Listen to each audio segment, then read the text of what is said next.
میں یہ بات کہی جا سکتی ہے، یہ غیر سکہ ہے، لیکن صحابی کا مقام حدیث کی دنیا میں اور علم کی دنیا میں اور استدلال کی دنیا میں کتنا اعلیٰ ہے۔ صحابی عادل ہوتا ہے، صحابی صادق ہوتا ہے۔ مرزا جیلوی جیسے ملائین بھی، ملعونین بھی، مرزا جیلوی جیسا لعنتی بھی اس بات کو ماننے پہ مجبور ہے کہ بخاری نے، مسلم نے، ترمذی نے، سنن نسائی نے ان حدیثوں کو اپنی کتب میں، سنن نسائی کے اندر وہ احادیث موجود ہیں جن احادیث کو سیدنا معاویہ سے روایت کیا گیا۔ اس کا مطلب یہ ہے بخاری کو پتا ہے حضرت امیر المومنین سیدنا علی بن ابی طالب جہاں پر خلیفہ راشد ہیں، جہاں پر حضرت امیر معاویہ مسلمانوں کے لیے اگرچہ ان کا مقام حضرت علی کے مقام کے مقابلے پہ حیثیت نہیں رکھتا، لیکن شان صحابیت نے ان کو اتنا بلند کر دیا ہے، جب ان کے لبوں سے الفاظ نکلتے ہیں اور ان کی نسبت حضور کے ساتھ ہوتی ہے تو بخاری بھی اس کو قلم بند کرنے پہ مجبور ہوتا ہے، مسلم بھی ان کو قلم بند کرنے پہ مجبور ہوتا ہے، امام نسائی بھی ان کو قلم بند کرنے پہ مجبور ہوتے ہیں، امام ترمذی بھی ان کو قلم بند کرنے پہ مجبور ہوتے ہیں، جن کے پیٹوں میں بٹ پھرتا ہے پھرتا رہے، جو چلتے ہیں وہ چلتے رہیں، جو کرتے ہیں وہ کرتے رہیں، لیکن صحابہ کرام رضوان اللہ علیہ مجمعین کو یہ اعزاز حاصل ہے جب وہ کسی بات کی نسبت حضور کے ساتھ کرتے ہیں وہ حجت ہوتی ہے، وہ دلیل ہوتی ہے، وہ آئین ہوتی ہے، وہ قانون ہوتی ہے، اور اس میں کسی قسم کے شک و شبے کی کوئی گنجائش موجود نہیں۔ حضرات گرامی قدر، سند کے اس حصے کو رٹولا جاتا ہے، سند کے اس حصے کی پڑتال کی جاتی ہے جو صحابہ کرام سے پہلے ہوتا ہے، تابعی کو بھی دیکھا جاتا ہے، تبع تابعی کو بھی دیکھا جاتا ہے، نچلے حصوں کو بھی دیکھا جاتا ہے، لیکن جب بات سند کے اتصال کے ساتھ اور سکاراویوں کے جڑاؤ کے ساتھ صحابہ کرام رضوان اللہ علیہ مجمعین کی ذاتوں تک پہنچ جاتی ہے، پھر یہ بات سمجھ لی جاتی ہے۔ اب صحابی جو بات کہے گا اس میں ریب نہیں ہو سکتا، تردد نہیں ہو سکتا، شک نہیں ہو سکتا، شبہ نہیں ہو سکتا، اس لیے کہ صحابی کسی ایسی بات کی نسبت حضور کے ساتھ کر سکتا ہی نہیں ہے جس میں جھوٹ کی گنجائش اور امکان موجود ہے۔ حضرات گرامی قدر، یہی وجہ ہے کہ ہمیں اپنے آپ کو بلڈ اپ کرنے کے لیے،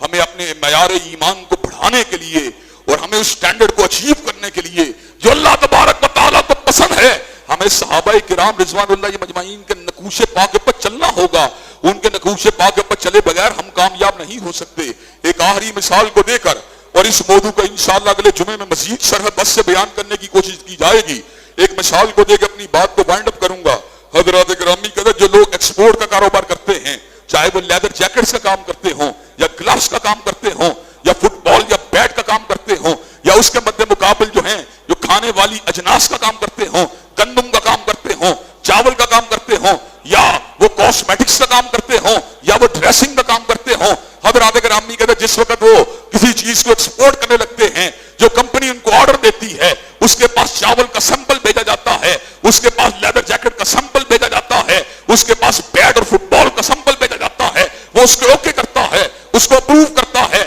اب جو مال جاتا ہے اس سیمپل کے ساتھ اگر مل جائے گا وہ مال اپروو ہوگا، جو اس سے نیچے ہوگا، سب اسٹینڈرڈ ہوگا، اس کی جو ہے کوالٹی اس سے کم ہوگی، اس کو ریجیکٹ کر دیا جائے گا۔ اللہ نے بھی ابو بکر عمر کو، عثمان و علی کو، معاویہ کو، حسن و حسین کو ہمارے لیے معیار ایمان بنا دیا کہ اگر تمہارا ایمان اس سیمپل کے مطابق ہوگا تو تم ہدایت کے اوپر ہو، اگر تمہارا ایمان اس سیمپل کے مطابق نہیں ہوگا تم گمراہی کے اوپر ہو، تم شقاوت کے اوپر ہو، تم شقی القلب ہو۔ اس لیے صحابہ کا راستہ جنت کا راستہ، صحابہ کا راستہ عروج کا راستہ، صحابہ کا راستہ رفعت کا راستہ، صحابہ کی جماعت کا دفاع کرنا ہر مسلمان کے لیے ضروری ہے، صحابہ سے محبت کرنا ہر مسلمان کے لیے ضروری ہے، ان کا کینہ رکھنا یہ کسی مسلمان کے لیے جائز نہیں ہے۔ اللہ نے مہاجرین کا ذکر کیا، انصاریوں کا ذکر کیا اور ان کے بعد آنے والے مسلمانوں کا ذکر کیا اور پھر ان کی دعاؤں کا ذکر کیا۔ کہا بعد میں آنے والے مسلمانوں کا طرز عمل کیا ہونا چاہیے؟ ربنا اغفر لنا ولاخواننا الذین سبقونا بالایمان، اللہ ہمیں بھی معاف کر دے اور ہم سے پہلے دنیا سے چلے جانے والے مسلمانوں کو بھی معاف کر دے۔ ولا تجعل فی قلوبنا غلا للذین آمنوا، اللہ ہمارے دل میں ان کے بارے میں کینے کو پیدا نہ کرنا، اللہ ہمیں معاف کر دینا۔ اللہ بہت ہی رؤوف اور رحیم ہیں حضرات گرامی قدر، لیکن یہ بات ان بے حیاؤں کو سمجھ میں نہیں آ سکتی، یہ بات ان ہرزہ سرائی کرنے والوں کو سمجھ میں نہیں آ سکتی، یہ بات ان بد دیانت لوگوں کی سمجھ میں نہیں آ سکتی، یہ بات ان شقی القلب لوگوں کی سمجھ میں نہیں آ سکتی جن کی زبان تان جو ہے صحابہ کے اوپر دراز ہے۔ اپنی حیثیت پہ غور کر، اپنی مقام پہ غور کر، اپنی اوقات پہ غور کر، اور تجھ جیسے 1,00,000 بندے بھی ہوں سیدنا امیر معاویہ کے قدموں سے اٹھلنے والی حق کا مقابلہ بھی نہیں کر سکتے۔ تو کیسے لب کشائی کرتا ہے، تو کیسے ہردہ سرائی کرتا ہے، تو کیسے بکواسیات کرتا ہے، تو کیسے نبی کریم صلی اللہ علیہ وسلم کے یاروں کے بارے میں اپنی زبان تان کو دراز کرتا ہے۔ انشاءاللہ اہل سنت کا ایک فرزند بھی جب تک زندہ رہے گا، اہل الحدیث کا، دیوبند کا، بریلی کا جب تک ایک فرزند بھی زندہ رہے گا، مرزا جیلمی اور اس جیسے لوگوں کی فکر پہ تھوکتا رہے گا، حضرات صحابہ کرام رضوان اللہ علیہم اجمعین کو زندہ باد کہتا رہے گا، پائندہ باد کہتا رہے گا، خیر البریہ کہتا رہے گا، جنتی کہتا رہے گا، اور ان کے مقام رفیع کا تذکرہ کرتا رہے گا، اور ان کی محبت کی داستانوں کو خود بھی سناتا رہے گا، اور اپنی اولادوں کے اندر بھی ان کی محبت کے دیوں کو جو ہے ان کے سامنے بھی جلاتا رہے گا، اور ان کی محبتوں کو آنے والی نسلوں کے اندر منتقل بھی کرتا رہے گا، اور ان کے نقش قدم پہ چل کر حضرت رسول اللہ کی اتباع کی منازل کو بھی طے کرتا رہے گا۔ اللہ تبارک و تعالی ہم سب کو صحابہ کرام رضوان اللہ اجمعین کے مقام کو پہچاننے کی توفیق دے۔ وآخر دعوانا الحمدللہ رب العالمین۔ الحمدللہ نحمدہ ونستعینہ ونستغفرہ ونؤمن بہ ونتوکل علیہ ونعوذ باللہ من شرور انفسنا ومن سیئات اعمالنا من یهد اللہ فلا مضل له ومن یضلل فلا ہادی له واشهد ان لا الہ الا اللہ واشهد ان محمدا عبدہ ورسولہ اما بعد فإن خیر الحدیث کتاب اللہ وخیر الہدی ہدی محمد صلی اللہ علیہ وسلم وشر الامور محدثاتها وکل محدثۃ بدعہ وکل بدعۃ ضلالہ وکل ضلالۃ فی النار۔ حضرات گرامی قدر، قرآن مجید علم کی، حکمت کی، دانائی کی اور وزڈم کی سب سے بڑی کتاب ہے۔ اس میں وہ جملہ مضامین موجود ہیں جو ہماری دنیا اور آخرت کو سنوارنے کے لیے کافی ہیں۔ اس میں کوئی نقص نہیں ہے، اس کے اندر کوئی خلا نہیں ہے، اور یہ اس راستے کی رہنمائی کرتا ہے جس میں کسی قسم کی کوئی کجی، کسی قسم کا کوئی پل نہیں ہے۔ اس قرآن مجید نے جہاں پر ہمارے سامنے بہت سی اہم باتوں کو ہمیں روشناس کروایا، وہیں پر اس قرآن مجید نے ہمیں ہمارے سید کی پہچان کروائی، ہمارے مقتدا کی پہچان کروائی، ہمارے رہنما کی پہچان کروائی۔ اللہ نے اپنے حبیب کو ہمارے لیے اسوہ کامل بنا دیا، ان کی اداؤں کو قیامت کی دیواروں تک کے لیے ہمارے لیے حجت بنا دیا، دلیل بنا دیا، آئین بنا دیا، قانون بنا دیا۔ ہر شخص کی بات اپنی اپنی جگہ پر ہے، لیکن نبی کی بات کو یہ اعزاز حاصل ہوا کہ ہر لفظ شریعت بنیا۔ جب نبی نے زبان ہلائی کہ نبی کی زبان سے نکلنے والا ہر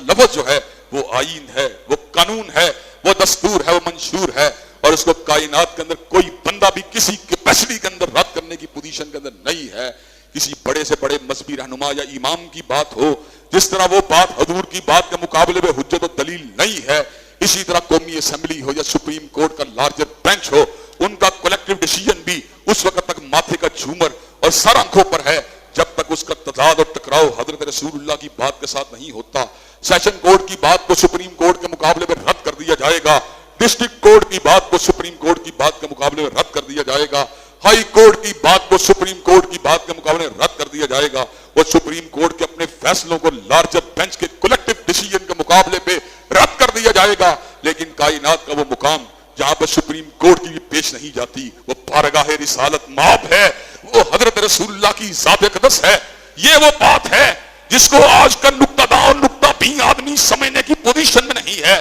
وہ ایسی فضول قسم کی گفتگو کرتا ہے جس کو سن کے انسانوں کو شرم آتی ہے۔ کل ابھی جماعت اسلامی نے سود کی حرمت کے اوپر ایک سیمینار کا انعقاد کیا، وہاں پر ہمارے سمجھدار دوست جن کو اللہ تعالیٰ نے بڑی عقل عطا کی ہے، نجم ولی خان صاحب بھی موجود تھے۔ وہاں پر یہ بات کہنے لگے کہ مغربی ممالک کے اندر بھی سود کا لین دین ہوتا ہے، ہمارے معاشرے کے اندر بھی ہوتا رہے، کیا فرق پڑ دے گا؟ اصل بات یہ ہے انسان کو ایمانت دار ہونا چاہیے، دیانت دار ہونا چاہیے۔ نجم ولی خان صاحب جو بندہ اللہ کا باغی ہے، جو حضرت رسول اللہ کا باغی ہے، وہ انسانیت کا خیر خواہ کبھی بھی نہیں ہو سکتا۔ جو اللہ رسول سے خیانت کرتا ہے وہ انسانوں کا خیر خواہ کبھی بھی نہیں ہو سکتا۔ حضرات گرامی کہنے لگے کہ ہمیں یہ بات سوچنے کی ضرورت ہے کہ تنہائیں کہاں سے دی جائیں گی، تنہائیں زکوٰۃ و صدقات سے تو نہیں دی جا سکتی۔ تو میں نے ان سے یہ سوال کرنا چاہتا ہوں، سود کے پیسوں سے تنہا لینا جائز ہے اور زکوٰۃ و صدقات سے جو ہے تنہا لینا وہ منع ہے؟ یہ کہاں سے آپ نے بات حضرات گرامی کے طرف ناپاک ذرائع سے حاصل ہونے والی آمدن کو اپنے لیے بالکل درست سمجھتے ہیں. ہمارے معاشرے کا عجیب حال ہے, معیشت ہی ہر چیز بن چکی ہے. سینما ہال کھولو, کیوں کھولیں؟ پیچھے سے ایجنڈا آ رہا ہے, امداد کے ساتھ لگا ہوا ایجنڈا آ رہا ہے. ٹرانسجینڈر بل پیش کرو, کیوں پیش کریں؟ اس لیے کہ پیچھے امداد کے ساتھ جو ہے ایک ایجنڈا آ رہا ہے